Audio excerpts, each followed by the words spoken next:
Welcome to day 6 ऑफ 30 days 30 less all recipes. So आजची recipe एकदम सिंपल आहे, ते म्हणजे दही भात बनवते. सो मी डिसाइड केलं की फक्त दही भात नाही तर आपलं पूर्ण रुटीनच आज शेअर करूया, sort of mini vlog. So इकडे मी सर्वात आधी तर भात बनवून घेतला, पूर्ण शिजलेल्या भातामध्ये दही टाकून घेतलं आणि बाजूलाच काकडी कापून घेतली, मिरची कापून घेतल्या आणि कढीपत्ता.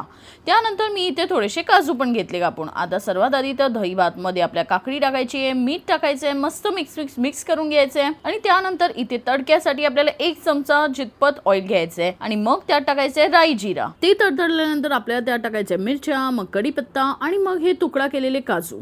ते मस्तपैकी फ्राय झाल्यानंतर आपल्याला हे सगळं मिश्रण आहे ना आपल्या दही भातात टाकायचं आहे. आता छानपैकी आपल्याला हे मिक्स करायचं आहे. मग ना 1 तास जितपत फ्रीजमध्ये हे स्टोअर करायला ठेवायचं आहे. आता तोपर्यंत मी इथे अंडी बॉईल करायला ठेवली, कारण संध्याकाळी माझा नवरा ना ह्याचं सॅलेड बनवणार असता.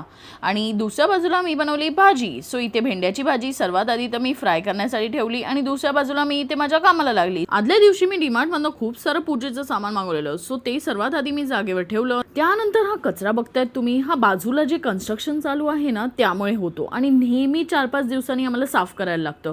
आणि हा बॉक्स बघताय तुम्ही, हा ना शू बॉक्स आहे जो मी स्टोरेज म्हणून यूज करते. आणि ऍक्च्युली तर ह्याचं मला DIY करायचं होतं, बट वेळच मिळत नाही. काय माहिती परत मी आर्ट झोन मध्ये माझ्या कधी जाणार. आणि बघा मला काय सापडलं, तर हे आहे वॉल हँगिंग जे मला भावाने दिलं आहे. हे मला ना थोडंसं DIY करायचं आहे ह्यात, पण वेळ मिळत नाही त्यामुळे हे असंच ठेवलेलं मी. आता लवकरच ते करीन आणि स्टे ट्यून फॉर दॅट. इथे मी माझी पूर्ण तयारी केली, मग माझा डब्बा पॅक केला. तर इथे मी फ्रुट्स घेतले, भाजी घेतली आणि आपला राईस म्हणजेच दही भात. आणि ही आहे एक्स्ट्रा मशीन जी BPची आहे, आमच्या घरीच आम्हाला सापडली. सो आय वॉज लाईक क्लिनिकमध्ये घेऊन जाऊया. आणि इकडे मी आज सकाळी लवकर निघाल्यामुळे मी ट्रेनने ट्रॅव्हल करते अगेन. आता घरी जाताना मला रस्त्यात ना हे गोळेवाले काका दिसले आणि खूप नॉस्टॅल्जिक फील झालं, म्हणून मी पण चम्मच गोला घेतला आणि काय सांगू, खूप जुन्या आठवणी एकदम ताजा झाले. Bye, see you next vlog.